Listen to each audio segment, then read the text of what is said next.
All right, team, here we are, chapter 5, empowering language.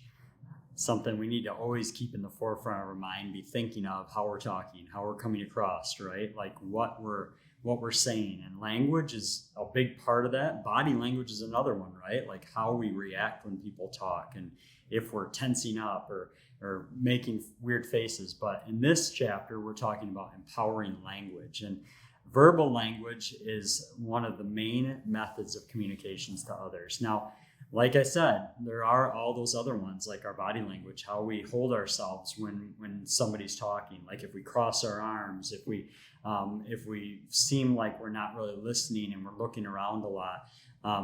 These are other ways that it really communicates exactly how we're feeling and what we're thinking when we're talking with somebody. So one of the things it says in this chapter, it says, be a student of how you talk or of your language. I'm going to say of your language because I think your body language is almost as important as your language that you're speaking. It's how you hold yourself. It's how you react when people talk to you. So I'll just put that in there as a little caveat to this chapter for sure. And it might get into it in other chapters, but I wanted to say that right up front. Two of the big areas inside this chapter are language that empowers and language that disempowers. And of those, there's a couple that stood out to me. In the disempowers, it said words spoken from frustration.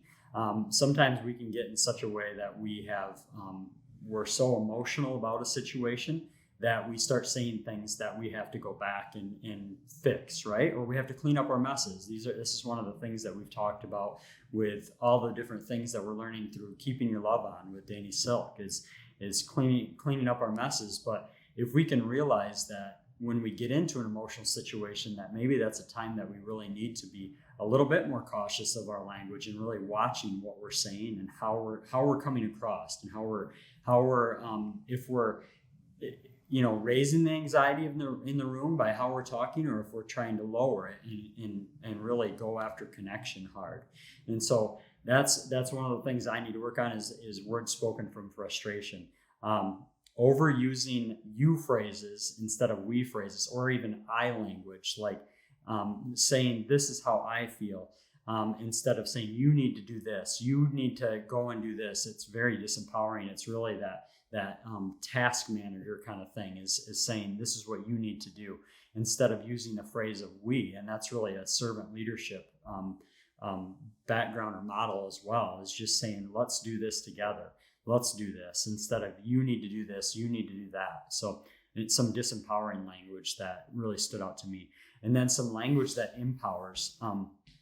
Voice the positives. This is one that I just wrote down, and this, I believe it kind of says this in there, but voice the positives that you think the person already knows about themselves.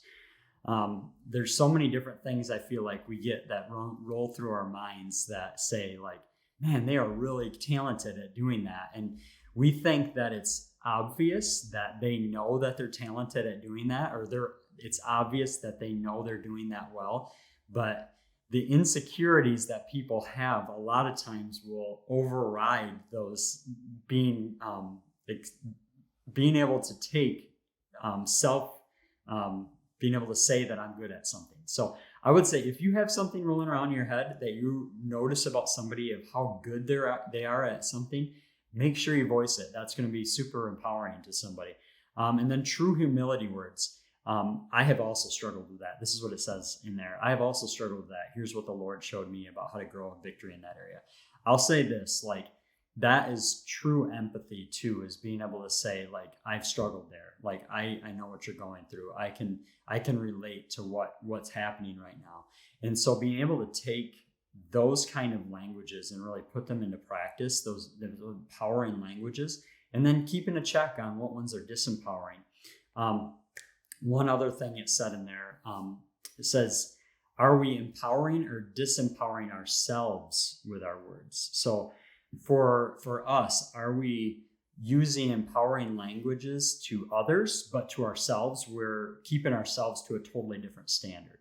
We need to really keep that in check as well. I know we talked about that in a previous chapter, just what our beliefs about ourselves are. I think it was chapter 3.